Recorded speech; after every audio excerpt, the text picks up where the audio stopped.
Garrett Blevins here with day 2 of week 6 of the Cube Predator program. This is going to be my squat day, and this was a 5x5 day. I had 5 sets of 5 with low bar squats, followed by 8 sets of 3 high bar pause squats. I actually ended up, I think, doing only 5 sets of 3 and 1 set of 6 on the high bar pause squats. I have the last set of that in this video. And also a conventional deadlift, and I did that for 5 sets of 2. And so a lot of volume today, a lot of work with my back. The goal today was to work on butt wing tail tuck in the bottom of the squat. I was having more of that last week, and so I did a little bit more mobility work in preparation for this workout. Rolled out on some lacrosse balls to get some of the knots out of my hips and lower back, and had a much better workout today. Did not have back spasms or cramping, and so I was pretty happy with how things went today.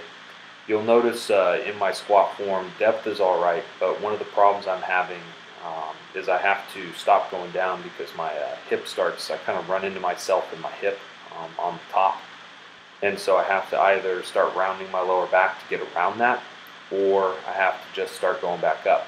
Additionally, you'll see that I cave in at the bottom of the squat towards kind of the instep, the inside of my foot, and you especially see that with my right foot.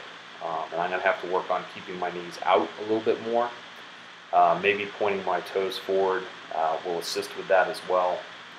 Part of that is also just getting used to these new shoes, but on that rep especially, you can see my knee, my right knee is really wiggling around way too much through the squat. It's out at the beginning of the squat and then tucks back in as I start coming out of the hole, and that's something that I lose a lot of power from. So I'm going to have to work on activating my hips and glutes so that I can keep my knees out and be stronger out of the hole when squatting. Here you'll see the high bar pause squats. I actually like these a lot. I was doing triples up to this point, but decided to do an AMRAP set at the end just to finish up. I had enough training volume for the day. I did about a little bit over 30,000 pounds of barbell movements. Most of that was working sets, and so pretty tired at the end of this workout. But all in all, I feel like I'm doing better with this low bar form, and I feel that I'm getting stronger, so I'm excited to see where this ends out for a 1 rep max. Probably I will not go less than doubles in preparation for the meet in November, so I won't know until meet day exactly where I'm at.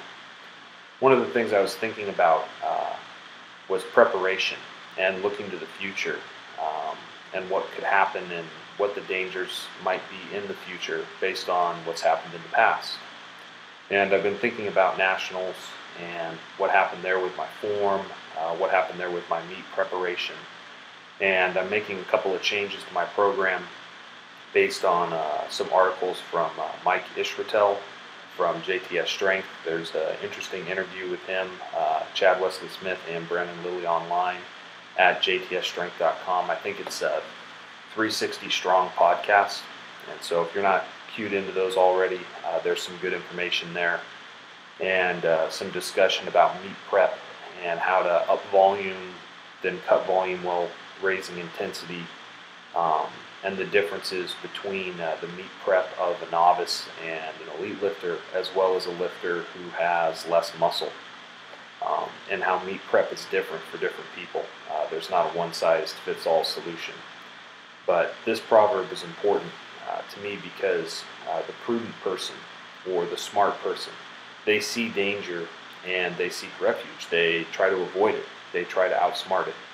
Whereas the simple person, the naive person, they go right into it and they kind of bear the weight of their poor decision making. So it's important in powerlifting as well as in life to look ahead and see the dangers that may exist. That's what I was thinking about today. So hope wherever you're at out there, you're all doing well. Blessings.